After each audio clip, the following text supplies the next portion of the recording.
আমরা কোনো মানুষের এরকম নির্যাতন করে না। একটা মুসলমান আর একজন মুসলমানের এরকম করে না, ওরা যেটি করে এটা মুখে প্রকাশ করতে পারুন না। উলঙ্গ কইরা আপনারা মনে করেন উর কইরা দেখে পিছনে দিয়ে কিছু লুকাইছিনি, তো চেক করে মহিলা করে পচাবের রাস্তা। কিছুক্ষণ আগেই ঢাকার হযরত শাহজালাল আন্তর্জাতিক বিমানবন্দরে আসেন মালয়েশিয়ায় জেল থেকে ৩১ জন প্রবাসী বাংলাদেশি। এরা দীর্ঘদিন যাবৎ সেখানে জেলে বন্দী ছিলেন। আমরা যেমনটা দেখতে পাচ্ছি যে কিছুক্ষণ আগেই তারা আসছেন এখানে আসার পরে ব্র্যাকের পক্ষ থেকে তাদেরকে তাৎক্ষণিক খাবার সহ যাতায়াত খরচ দেওয়ার জন্য এখানে এসে তাদেরকে জড়ো করা হচ্ছে।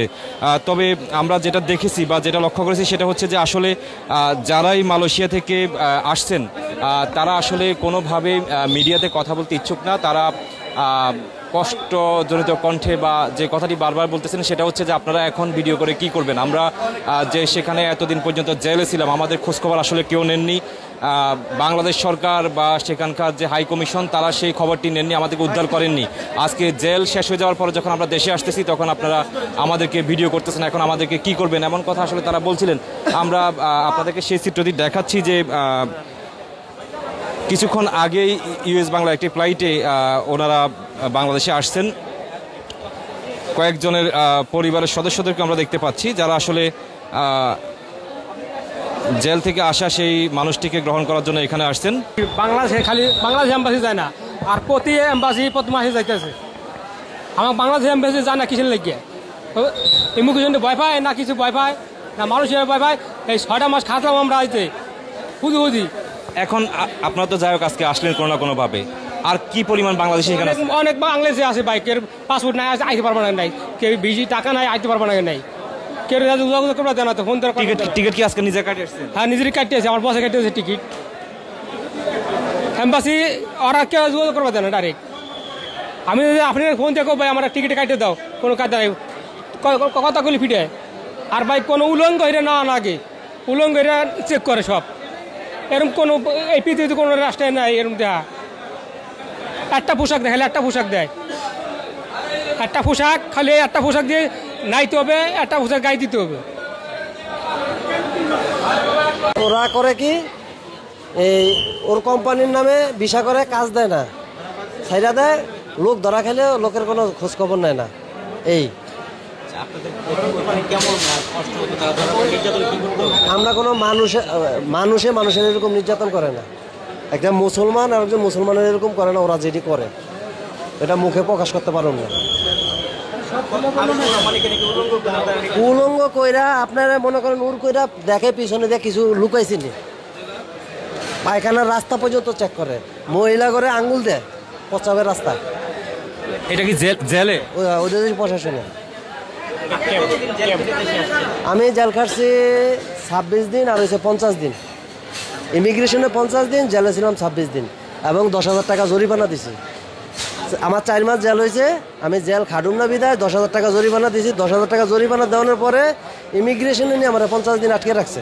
এখন আজকে যে আসলেন এটা কি আপনাদের জেলের মেয়াদ শেষ হয়ে যাওয়াতে সরকার পাঠিয়ে দিয়েছেন, আমাদের হাই কমিশন কোনো ব্যবস্থা করছে? কোনো কেউ ব্যবস্থা করে নাই। আমার লোকে আমার গিয়ে টিকিট দিছে, টিকিটের টাকা দিছে ইমিগ্রেশনে 1200 টাকা দেওয়ার পরে এই আমার আজকে আবার ফ্লাইট দিছে। আপনি ওখানে মেন সমস্যা হচ্ছে আমাদের বাংলাদেশ এম্বাসি যায় না, অনেক লেটে যায়। ইন্দোনেশিয়া, মিয়ানমার, পাকিস্তানিদের এম্বাসি 15 দিন পর যায়, 1 মাস পর যায়, যায় তাদেরকে নিয়ে আসে। আমাদের মেন সমস্যা হচ্ছে আমাদের এম্বাসি যায় না, অনেক লেটে যায়, 5 মাস 6 মাস পরে যায়। ওখানে হাজার হাজার বাঙালি প্রতারিত। পাসপোর্ট দিয়ে সমস্ত কিছু আছে, তারপরেও দেশে পাঠায় না। আমাদের বাংলাদেশ এম্বাসি যায় না। আমি ওখানে ক্যাম্পে ছিলাম 70 দিন, আমার পাসপোর্ট আছে, ভিসা আছে, সবকিছু আছে।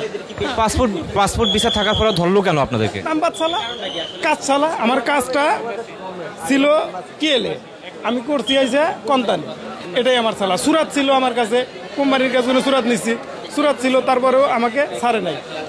আর আপনাদের মতো আর কতজন জেলে আছে এখানে জানেন? আমাদের মতো হাজার হাজার বাঙালি প্রতারিত, এরকম জেলে হাজার হাজার মানুষ। আপনারা যদি ওখানে যান, একজন খবর নেন, দেখতে পারবেন কি অবস্থা। বাংলাদেশ এম্বাসি যায় না, আমাদের বাংলাদেশ এম্বাসি সবচাইতে স্লো কাজ করে মালয়েশিয়ার। জেলখানায়। এরা যায় না, একদমই যায় না। 6 মাস পর 7 মাস পর একবার যায়।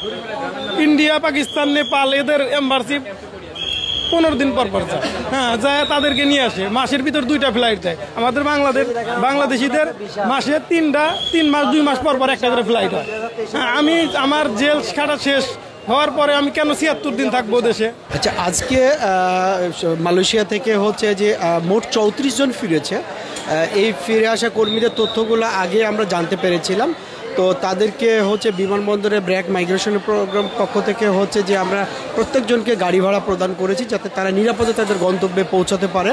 কারণ আপনারা জানেন যে দীর্ঘ সময় এরা জেলে থাকার কারণে এরা হচ্ছে যে তাদের কাছে অনেকের কাছে মানে যাওয়ার ভাড়াটুকু নেয়, সেটা দিচ্ছি। আমরা তাৎক্ষণিক খাবার সহায়তা করেছি এবং পরবর্তীতে ব্র্যাকের যে আমাদের জেলা পর্যায়ে যে অফিস আছে সেটার মাধ্যমে আমরা তাদেরকে রিইন্টিগ্রেশন সহায়তা বা পুনর্বাসনের জন্য আমরা কাজ করব।